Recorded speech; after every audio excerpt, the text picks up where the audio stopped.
I clear my CA foundation exams in the second attempt. But अगर मुझे ये चीज़ पहले पता होती ना, डैम श्योर मैं मेरे फर्स्ट अटैम्प्ट में ही क्लियर कर लेता। And today I really know the worth of 6 months because I personally felt this, and मैं नहीं चाहता कि ये मिस्टेक कोई वापस से कोई करे। So the mistake which I have made was, if you are going to appear CA Foundation June 24 exams, then this video is going to relevant for you. To be very honest, देखो मैं ना law subject में fail हुआ था। मेरा first foundation का जो attempt था वो था मेरे 12th के बाद, जो कि मेरा अटैम्प्ट लगा था दिसंबर 2020 में, just because of Covid 1 month delay हुआ था। उस एग्जाम में मैं सारे सब्जेक्ट्स में पास हो गया था, बस मैं लॉ सब्जेक्ट में फेल हो गया था। और ऐसा नहीं है कि मैंने पढ़ाई नहीं करी थी, I studied a lot, but मैं चीज़ें मैनेज ठीक से नहीं कर पाया था एंड मैंने उस सब्जेक्ट की रिटर्न प्रैक्टिस नहीं करी थी, जस्ट बिकॉज मैंने जो CA करने का जो डिसीजन है वो थोड़ा लेट लिया था और मेरे पास 3 मंथ्स ही थे for taking classes and for self study और गिविंग मॉक टेस्ट। तो मैं मॉक टेस्ट पेपर ठीक से नहीं दे पाया था, जिस वजह से मेरी रिटर्न प्रैक्टिस नहीं हो पाई थी। बट देखो, I am not making any kind of excuses, I accepted my mistake because मेरे साथ बाकी फ्रेंड्स ने भी उसी टाइम में उस पूरे को प्रिपेयर करा था और क्लियर भी करा था, बट मैं नहीं कर पाया था just because I have made one mistake. So the biggest mistake which I have made was in the exam hall. जब मेरा लॉ का एग्जाम था, जब मैं आंसर्स को राइट कर रहा था, तो जो मैंने मिस्टेक करी थी वो ये थी कि मैंने जो ICAI डिमांड करता है एक CA स्टूडेंट से, जो कि प्रोफेशनल लैंग्वेज है, जो टेक्निकल वर्ड्स है, जो की वर्ड्स है, उनका यूज़ प्रॉपरली विद एग्जाम्पल्स, चाहे केस लॉस के आंसर लिखने हो या अदर कुछ भी आपको नॉर्मल क्वेश्चंस का आंसर लिखना हो, तो आपको प्रॉपरली ICAI मैट की लैंग्वेज यूज़ करनी पड़ती है, जो कि मैंने नहीं करी थी।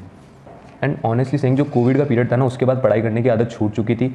12th क्लास में जो BST जैसे लिखते थे ना, बिजनेस स्टडीज़ का पेपर होता है, मैंने मेरे लॉ के आंसर्स उस तरह से लिखे थे, बिना कीवर्ड्स और टेक्निकल वर्ड्स को यूज़ करे हुए, एकदम नॉर्मल इंग्लिश फ्रेज करते ना अपन, वैसे मैंने उसके आंसर्स लिखे थे।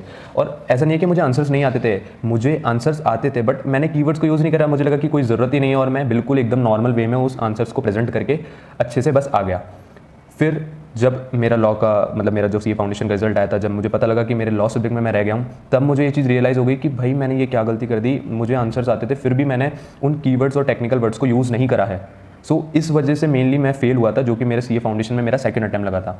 सो आई रिक्वेस्ट कि अगर आप अपना जो भी थ्योरी या ऑडिट या लॉ का पेपर जो भी आपका रहता है, अगर आप उसको पेपर को देते हो तो please focus on the technical words और कीवर्ड्स, बिकॉज ICAI रिक्वेस्ट कि आपके जो भी आप आंसर्स प्रेजेंट कर रहे हो उसमें आप कीवर्ड्स को यूज़ करो, तभी जाके वो प्रॉपर मार्किंग होती है।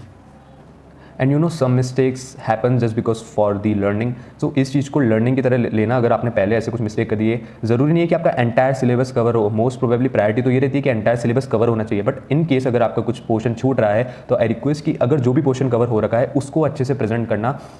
पूरा आंसर लिख देना इज़ नॉट इनफ, उसको क्वालिटेटिव वे में अच्छे कीवर्ड्स के साथ प्रेजेंट करना जो ICAI मैट में दे रखे हैं, that is required by the ICAI to give marks.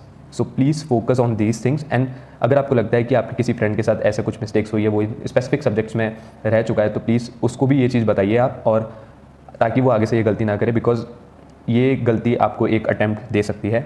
So all the best for your exams and stay connected. अगर आपको कुछ और पूछना हो तो please directly message to me and mention in the comment box your queries.